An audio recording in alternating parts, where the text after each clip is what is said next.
Hey, hey. So I am going to delay. I just tweeted the link out. So before I really get started, I just wanted to let people arrive in the room before I get started to talk. Jenny, what's up? Ed, good morning. So I haven't started. I'm taking Jenny gave great advice yesterday. Um because she started in bef- I was already talking. And I know when I watch videos that annoys me. When I click the link and it's like, "Oh, damn, it's already a minute in." So I'm just gonna wait to get started. I'm actually uploading some custom cards for spring training next week for autographs. Sipping my coffee. Zach, morning. No chat. Have a great day. Thank you, Zach. Ed, good morning to you. Jenny, good morning. Okay, we're a little over an hour, a minute in. I think I can get started. Good morning. Been a week or so. Hope everyone is doing well. You as well. How do you print those customs from your Rookies app? So the company Rookies actually prints them and sends them. So that's what I'm running up against. Straight execution. What's up? What I'm running up against is I fly out next Tuesday. So I created my first batch. I made like 160 custom cards of minor league players. What? Okay, and I'm actually ordering the second batch.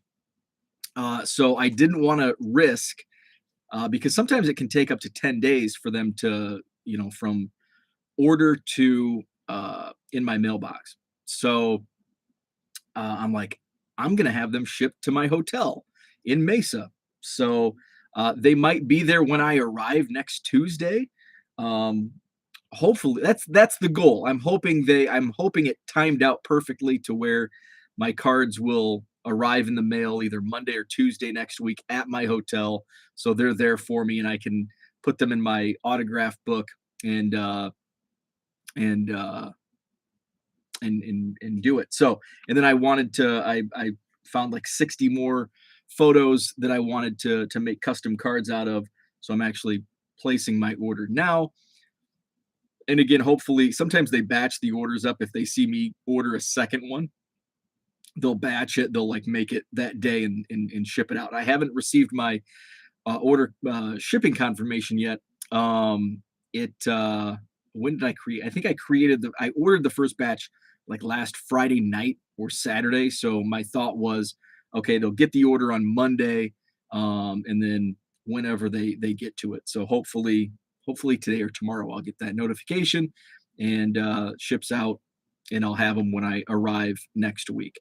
George, it's good to have you back, George. We got that whole daylight savings time now.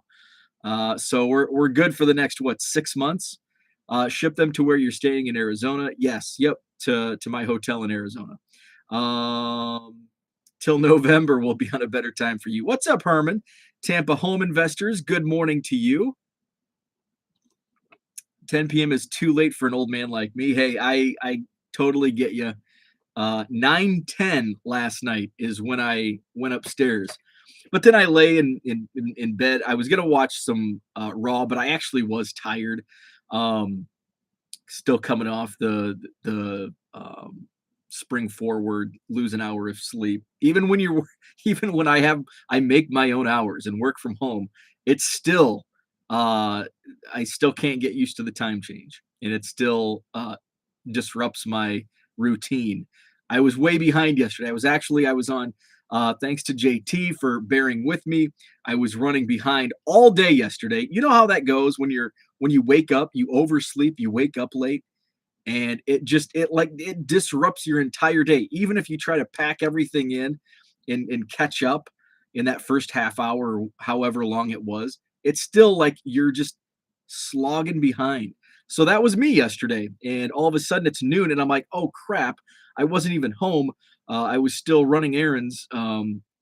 Got jammed up behind, and I'm like, dude, can you give me like 30 minutes? So thank you, JT, for bearing with me. Um, and we did an awesome interview. So that's what I want to talk about today, not what we talked about in the interview, because you're gonna have to wait until it's published on Thursday, and that's going to be on JT's channel. It's Triple Crown 24. Let me make sure. I want to.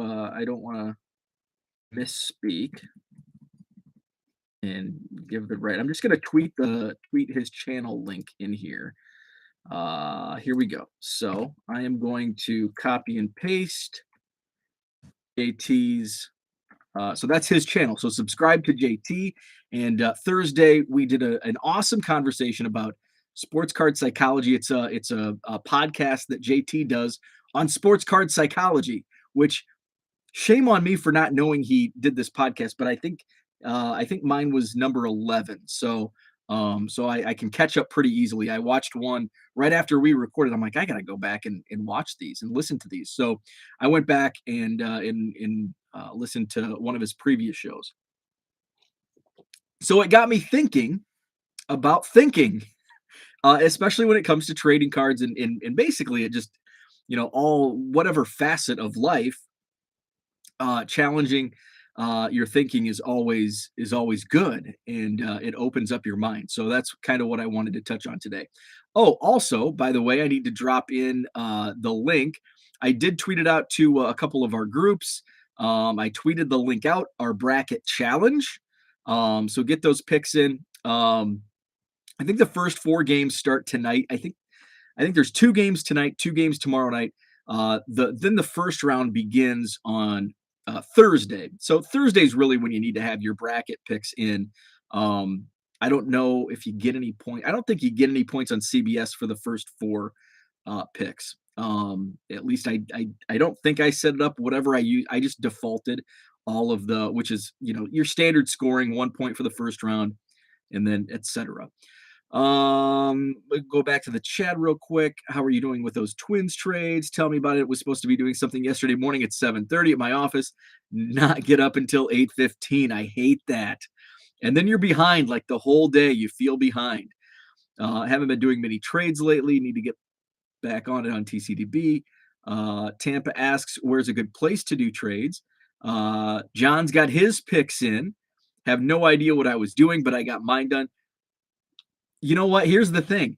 I think I know what I'm doing, and usually I'm at the bottom of when it's all said and done, I'm like in last place. So even if you think you know what you're doing, you don't.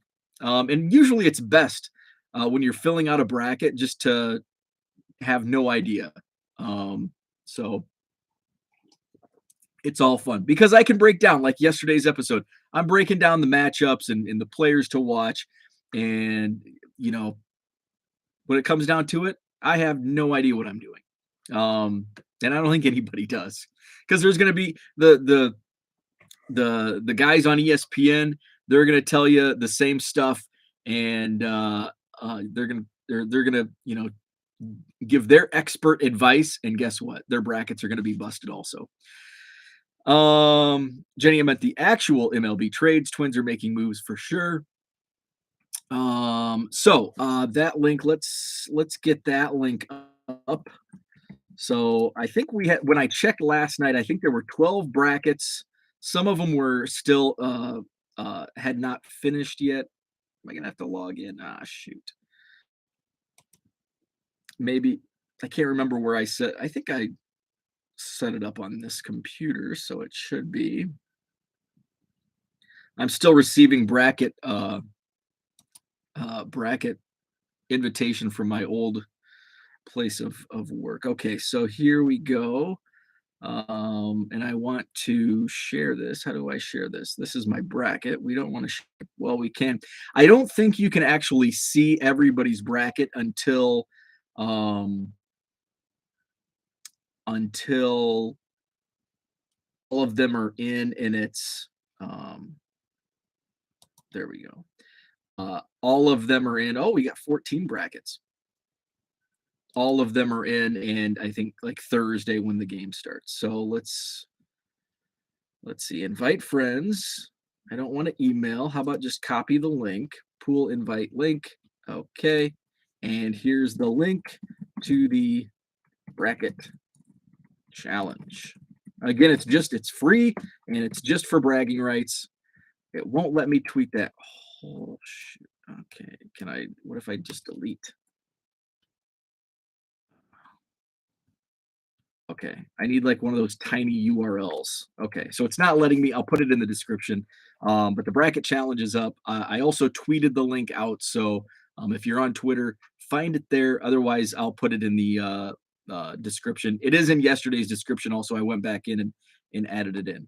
Let's see. I had no idea either on the bracket, but it's going to be fun. It's going to be fun just to we can every morning we go in and like, oh, Jenny, Jenny's in first place, doesn't even know what she's doing. And I'm in last place. Um, and I thought I knew what I was doing.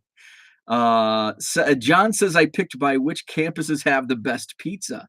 Hey, I like that.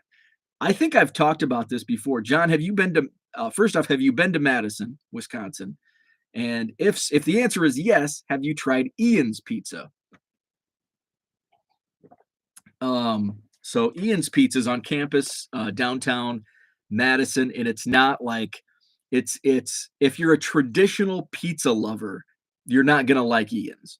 But if you like to try different kinds of pizza, like a macaroni and cheese pizza, Ian's is a good spot.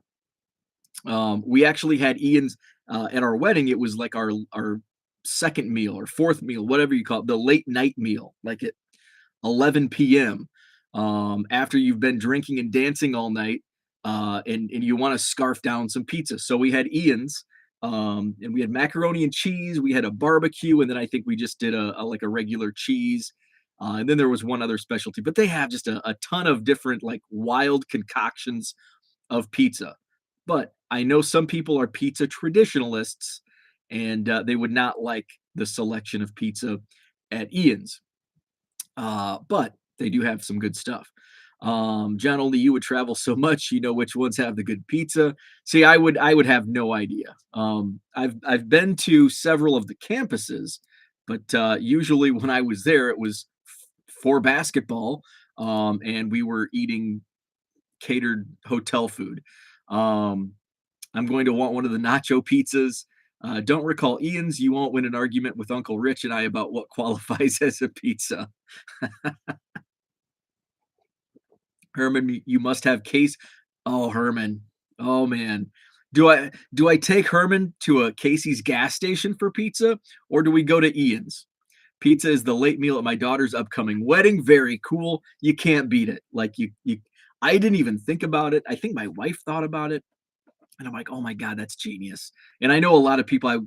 One of my friends was at a wedding and they had, I can't remember where it was at, but they had something special for their late meal as well.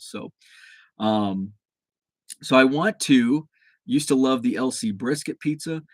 Um, so I wanted to talk about challenging your thinking, questions that challenge your thinking.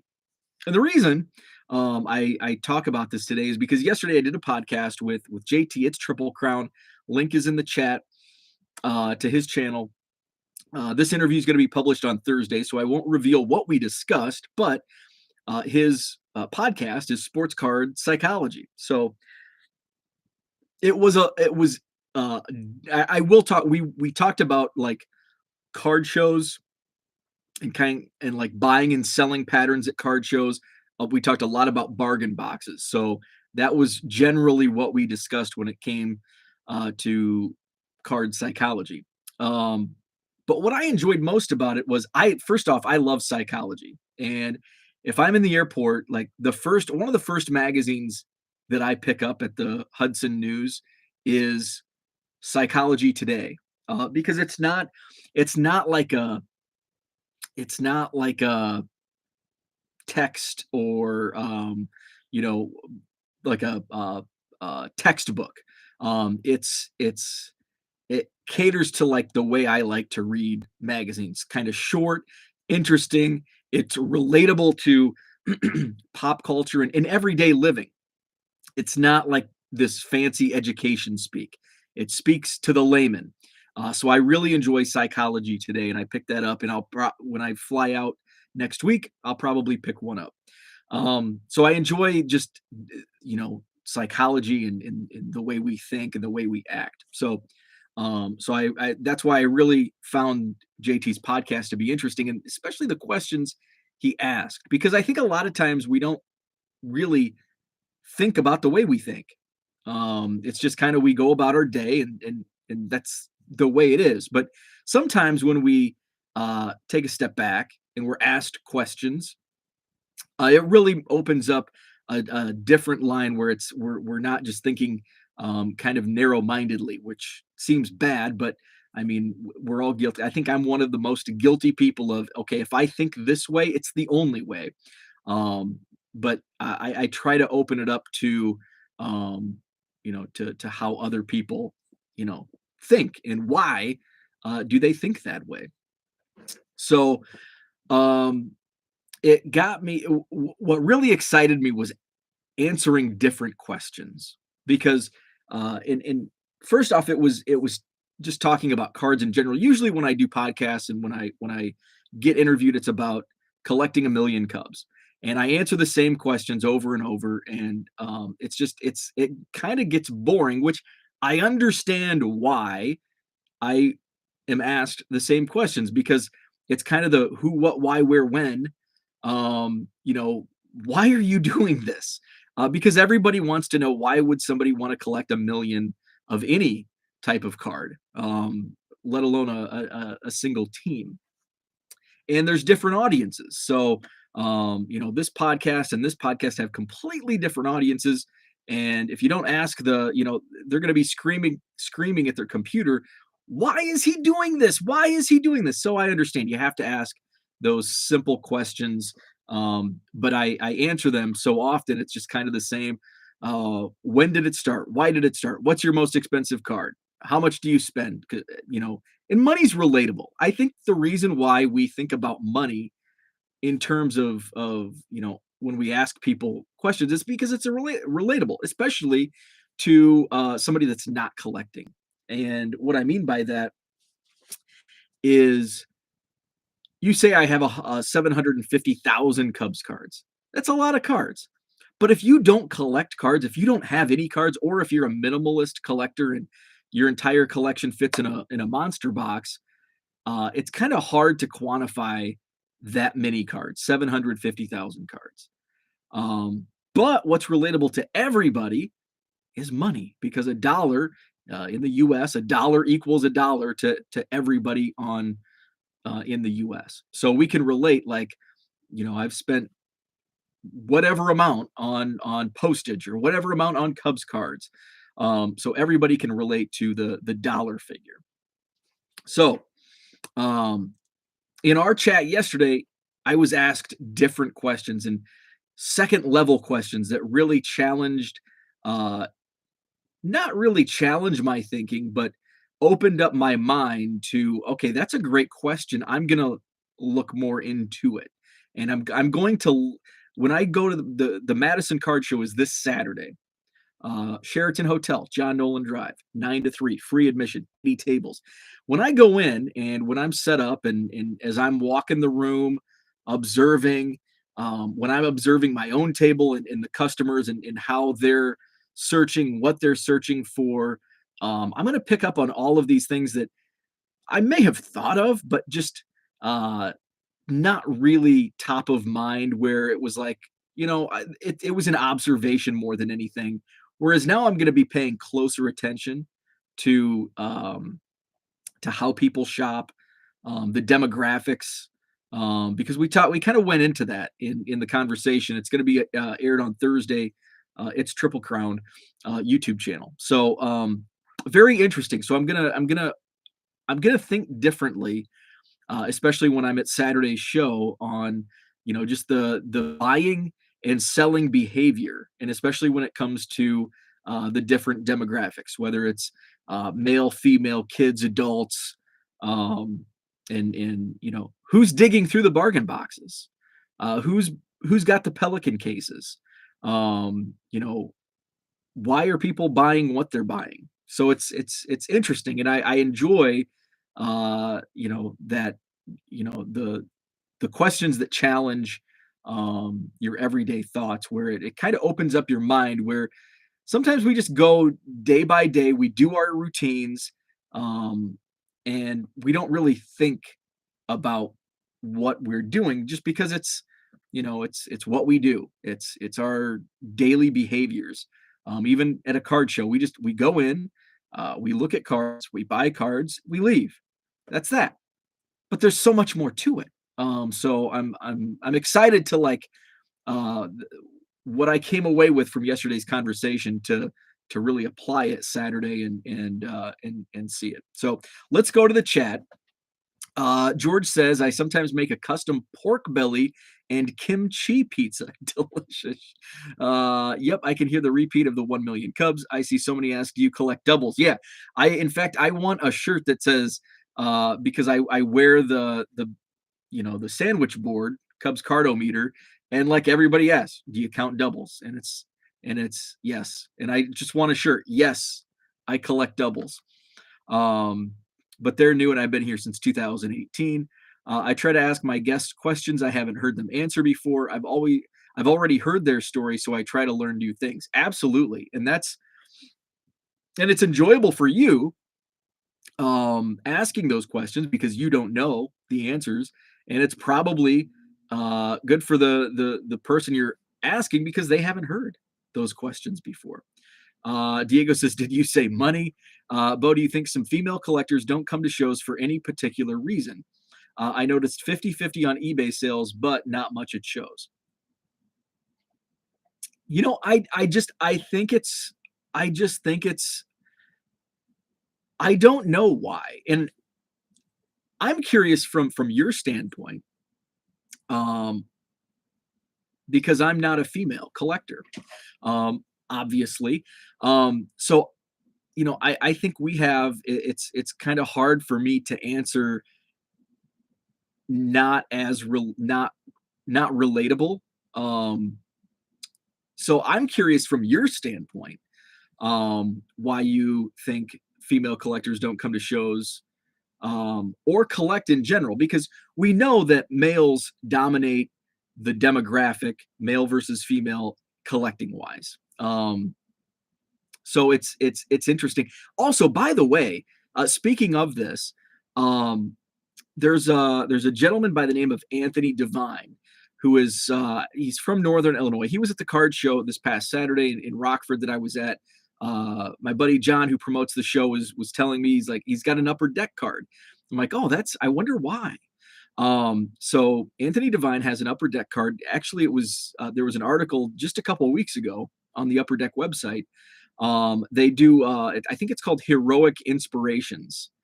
So it's kind of a set that Upper Deck does to highlight different people within the hobby that do great things. And so Anthony Devine has what's called the Rise program, and he teaches um, you know, uh, inner city that underprivileged kids, teaches them about trading cards, the history of trading cards, and just what what you can collect. And he gives them backpacks and gives them free cards. He's set up so if you're at the National, he's always at the National.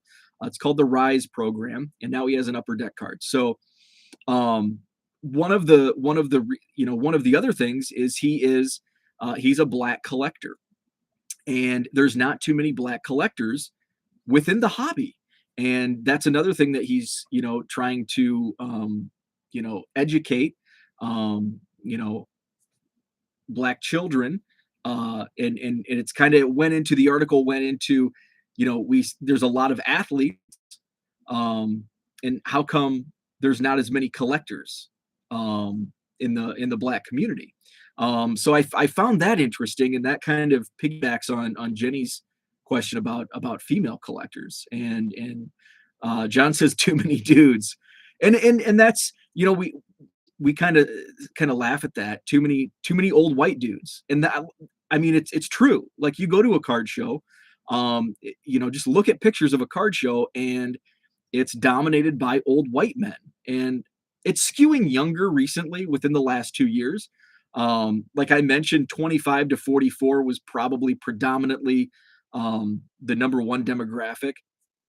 25 to 44 white males, where it used to be 5 years ago it was older. It was the older generation. There wasn't many, especially in the 20, when I was in my 20s, I wasn't really collecting.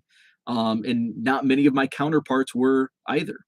Um, DR says, I always wondered if a dealer was at the front of their table or on the side of their table, if they would be more approachable than being behind the table. That's a good question. Um, and that's another thing I never really thought of. And I'm trying to think of this from a buyer's perspective, like what I guess it's not really anything that it doesn't turn me off if they're behind the table or if they're because I do as a seller especially when I'm at my kind of I'm all over the place. In fact, one of my dealers, he goes, and I can't remember if he goes, how many, I can't remember if he said, how many cars do you think you've had stolen or, um, you know, how do you, oh, I think he said, how do you make any money? You're never at your table, which is not good. Like there should be a presence, um, because what's more annoying at a card show than you have time is limited at card shows. And so if you have your stack of cards, you want to pay so you can get to the next table. So I need to be more cognizant sometimes of, okay, I need to be at my table. Mark, who sits up next to me, he does a great job and he'll just say, yeah, just put it on the table, money on the table. And so I do need to be more cognizant about that. But, sometimes I'll just walk up, if I'm walking the room and I'll come up and, ask somebody's digging through a box. Sometimes they're regulars. So I know, kind of know who they are, ask what they're looking for, gives me an idea what to bring next time. But as far as behind the table or side of the table, that's not really anything that I guess as a buyer for me, it doesn't, I don't really care one way or another. But I do as a buyer, if I want to pay for a card, I want somebody to be there, which I need to practice what I preach. Because I am often at my own show, I'm often, running around and not always at my table. Jenny says, as long as you're not on your phone as a dealer, my opinion, I will never stop at tables that dealers don't even look up from their phone to greet. I agree with that. Now, I am on my phone a lot, for whatever reason. A lot of times it's just posting on social media, just the pictures of the show and promoting the show when I'm in Madison. Um, but if somebody does walk up to my table, I will say hi. And you can get a really good vibe from people because there's a lot of introverts that collect trading cards and they don't like to talk. And I can get a really fast read on people, because they don't make eye contact, and when you greet them, they just kind of mumble or say hi, and you kind of know, okay, they don't want to be bothered, they don't want to be talked to, they just want to be left alone and look at cards. And so that's when I just get on my go back to my chair, get on my phone. But and then you can tell, and then there's some people that really love to talk and they talk a lot. So Jenny says, at first I was super uncomfortable going to shows. It was all guys. Now I walk into a show and 95% of dealers and shoppers know me. It's like my night out at the bar. That's a perfect, that's kind of, that card shows are my new bar. Like, when I was in my 20s, I was a regular at a sports bar, and, it was cheers. Everybody knows your name. And, you could walk into the place and know 75% of the crowd. And now it's walking into a card show, and now it's, just from doing the shows regularly, both the dealers and the regular customers. So I totally get that. John says, I prefer seated dealers. Standing up dealers remind me of car salesmen. I am way social, so dealer placement isn't a thing to me. Just if they talk. I love to talk while digging through boxes. Sell more to me if you talk.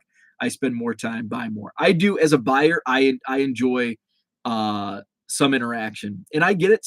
Not everybody likes to talk. It's not going to deter me from buying from them, but I agree. I might be more apt to buy more cards from a dealer that will converse, and it can be about anything.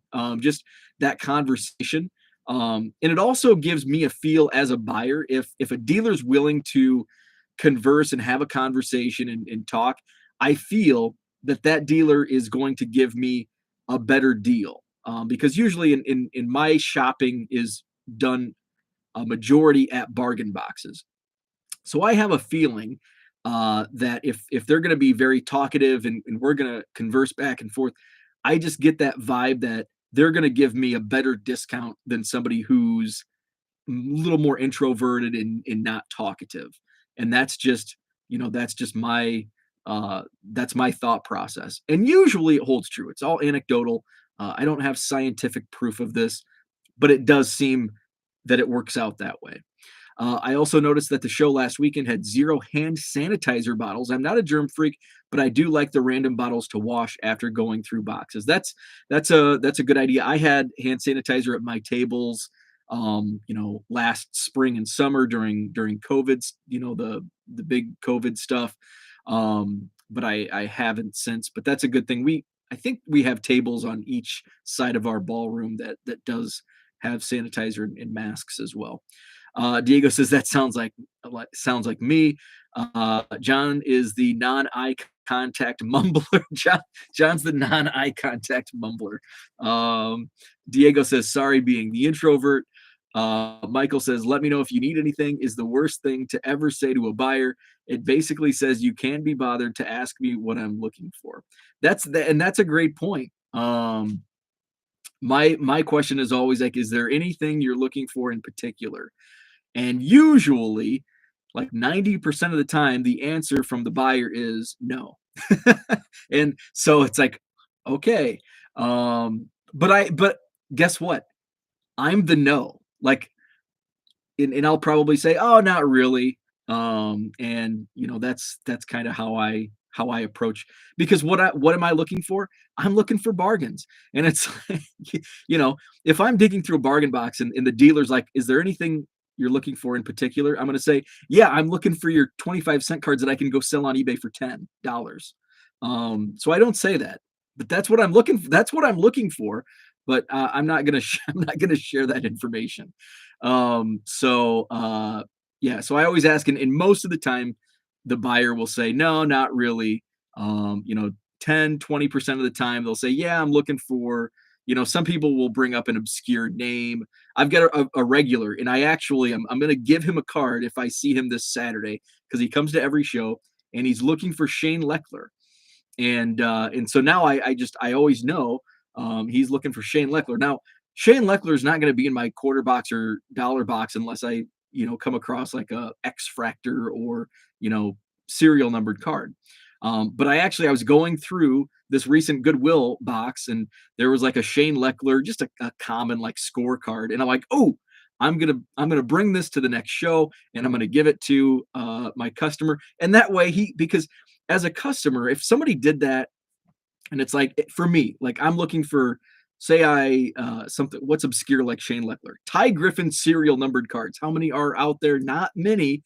And if I came up and a dealer's like, I'm like, well, actually, I'm looking for Ty Griffin serial numbered cards. And if I came back the next month and he hands me a Ty Griffin serial numbered card, I'm gonna remember that, and he's gonna be one of my best dealer friends. So that's kind of like it's kind of fun. It gives you this back and forth, and you can dig into why is he looking for Shane Leckler cards? What's the story behind that? Which I don't think I've actually asked.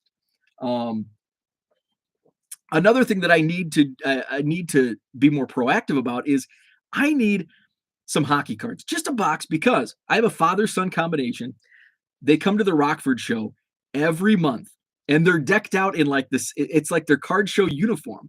Big Pittsburgh Penguins fans, and they always come up and ask any hockey, and I don't, because I don't know anything about hockey. I don't even know what would make a quarter card or a dollar card. I just put hockey cards away and assume every hockey card I have is not worth anything. So I need to bring some hockey, and I know some of the bigger names. So if I come across Sidney Crosby, Wayne Gretzky, those types of players, I'll put them in my quarter box. But they come in, in fact, they walked by my table this past weekend in Rockford, and before they even said anything, I said, "Sorry, no hockey." So, but I think if I can find the time and find some hockey cards, I'll bring, maybe it's just a small 2 or 3 row box, just to engage, because I know they're looking for hockey, and I might have, a couple dollars worth of hockey cards for them. So I'm going to go back to the chat. Mark Hoyle, what's up? It's been a while since Mark has been with us in the morning. Glad to have you back in the chat. Herman says, the guy I bought my last batch of 72s from will talk cards with you all day if he thinks it will hold you at the table. That's good. I like that. Michael says, I'm the same with card shops. If I'm there for 5 minutes and nobody greets me, I'm out. I do hate that. I really hate not being greeted. Jenny says, I talk cards all day just because I love cards. Instead of asking anything you're looking for or ask, what do you collect? It starts up conversation. That's more, yes, that's a more direct question. I like that. What do you collect is the only question I usually ask. Never ask a yes or no question. I met one of my best friends at a show 3 years ago because he asked personal questions. That's cool. If I am asked, I will mumble a great deal. John says, one of the great things about this hobby is equating a player card with a person you know. I met a guy this weekend that had a 15-year-old kid with him, but it was a kid he met 4 months ago at a show that lives 20 or so miles. That's cool. It's cool how the hobby brings out, it introduces us to new people, and now he picks the kid up for every show and brings him to sell with him because his parents aren't into cards. That's so cool. That is so cool. Johnny Boy Cards, what's up? Good morning. So, little psychological discussion this morning, which I really, it really kind of opened my eyes. And even in this chat, it gave me more ideas. Like Michael with great comments here. Ask about what you collect, a more direct question that does not incite just a not looking for anything today, or just looking. But what do you collect is perfect, because you can't answer what do you collect. Nah. So you have to answer with something, I guess. So I'm looking forward. So this Saturday, Madison Card Show, we're at sold out 80 tables in the upstairs ballroom and mezzanine. April 30th, going to be big. I've got an awesome vintage dealer coming in for the first time. He's got some pre-war, amazing pre-war collection that I see him at other shows, and just kind of drool over some of the tobacco cards that he has. So he'll be there in April. I've got my buddy Tom from Real Breaks. He's set up at he's going to be at my March show this Saturday. So that's awesome. I'm looking forward to, because he's a great guy. He used to live fairly close to Madison, lived about 45 minutes away, and I'd go over there every once in a while and kind of sit in on some of his breaks. So excited to have him at the show as well. So this Saturday, March 19th, Sheraton Hotel, John Nolan Drive, Madison, Wisconsin. Next show after that is April 30th. I have a feeling we'll definitely be sold out at 110 tables, and I'm actually going to reach out to the venue today just to go over potential options if I want to expand, because they told me they ran out of tables at 110. So might have to see what we want to do, and I've talked about that, like, do I buy tables? But then it's like, well, what if this is the only show that reaches that the demand, and then I have a whole bunch of tables that I ended up losing money on. So that's kind of one of the things. My wife gave me great advice, because we roll things off each other, and she said, why don't you just wait until there's continued demand, which is what I did with the hallway. When I started having a wait list month after month, okay, let's open up the hallway. Wasn't ideal. And then all of a sudden there's demand for a second room. It all worked out, but a third room is going to be more added cost, and probably an added expense with tables. So that's where it's it becomes potentially cost prohibitive. So we'll see. Let's see. How long have you been collecting is another good one. That is good, because, and what I like about that question is you will get some answers of, oh, I just got back in last year because I was stuck at home during COVID. So actually, in speaking of that, like in similar form, I have a first time dealer coming in to set up this Saturday. He's from Green Bay, and he's like, I'm excited. I haven't done a card show in 15 years. So he's going to be in for a surprise because 15 years ago, card shows weren't really a happening place. I had somebody call, and I sold out of my tables on Saturday or Sunday. And I had somebody call on Sunday afternoon. They're like, "Hey, do you have any tables left for Saturday show?" I'm like, "Actually, I just sold out. I can put you on a waiting list." And he's like, "Really?" He goes, "80 tables?" And I said, "Yeah." And he goes, "Holy crap!" He goes, "I used to promote shows. That's amazing." And it's like, well, card shows have become, like last month we had 110 tables, and we were sold out at 110. So you get to meet, interact, converse with various people, and a lot of which are coming back in to the hobby. So that's cool. Observe at the show how many high-end collectors in March to April with the Chicago. It'll be interesting. I think it will be. That is something I'm going to keep my eye on because I expect a lot of the high-end collectors to be in Chicago as opposed to Madison, just because that's where the high-end dealers are going to go. Like the dealers that set up at my show, many of them are dealing in higher end slabs, expensive vintage stuff. So it will be interesting to see what the buyers are like. But as it gets closer and closer, I'm excited because there were so many shows this past weekend. 12 shows in this tri-state area, and there's no shows this weekend except for Chicago. And a lot of people don't want to deal with. And I've talked about this.